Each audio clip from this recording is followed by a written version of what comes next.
Hey, Thrive in Academics. I wanted to talk to you today about something that a lot of parents ask me. Um, that's really about two concepts that are a little difficult and tricky to understand. One of them is called a 504 plan, and one of them is called an IEP. And these are basically two options for students that have a condition or have some struggle that we can help them with in the classroom, right? So the difference between the 504 and the IEP, let's start with the 504. So the 504 is more general. It affects more students. It's a little more popular.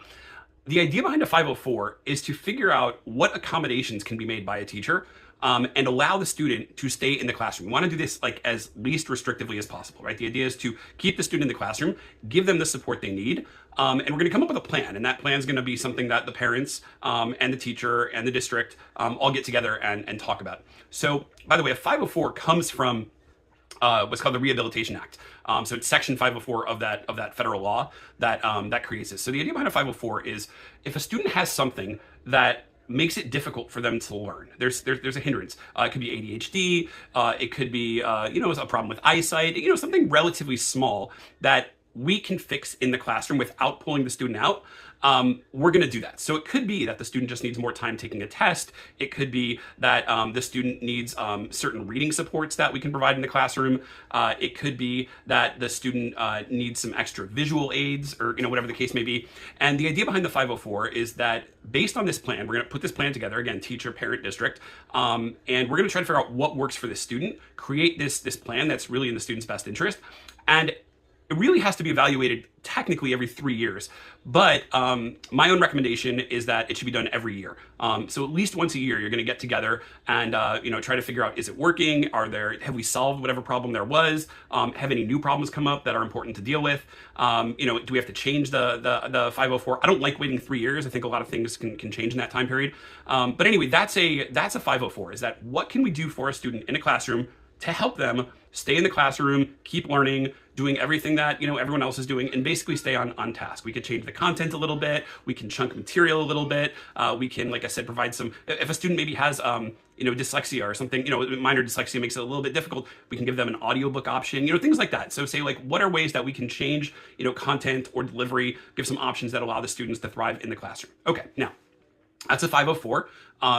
Many students qualify for them. And if you think there's something that's troubling your student or making it a little bit difficult for them to learn, reach out to the school district. Just say, hey, I want to get my kid, evaluated for a 504, and the process will get started. And I definitely recommend you do that. There's no reason not to. It really only can help the student just put together some of the supports they need. Okay, what is an IEP? An IEP is a little bit more intense. The IEP actually falls under the special ed department. So in the IEP, if you want to remember the difference, the IEP, think of it's individualized education plan, but think of the P for the word pull out. Often, not always, but often in an IEP, we're going to pull the student out either for the class, and they'll work with a tutor or a special ed department, or we're just going to give them some extra supports like speech therapy or some extra reading help or whatever it is. But the idea is we're going to take them out of the classroom often. So not always, but it's a little more intense. So this kid needs a little bit more help. It's not as easy to deal with in the classroom with the standard curriculum teacher. So we're going to give them a little bit more help. So that's the IEP. Now the IEP comes from another federal law called the Individuals with Disabilities in Education Act. So those are the two sources. Doesn't really matter, but the idea is that these two federal laws bring these two things down. Now an IEP has to get looked at more often than a 504. We got to evaluate it more often, make sure that things are going well. But to qualify for an IEP, there are 13 categories that the student has to meet. So it can't just be enough to say, well, my student has some ADHD and it makes it a little bit harder to read or to focus or whatever. If we can solve it with a 504, that's generally going to be what the district wants to do, right?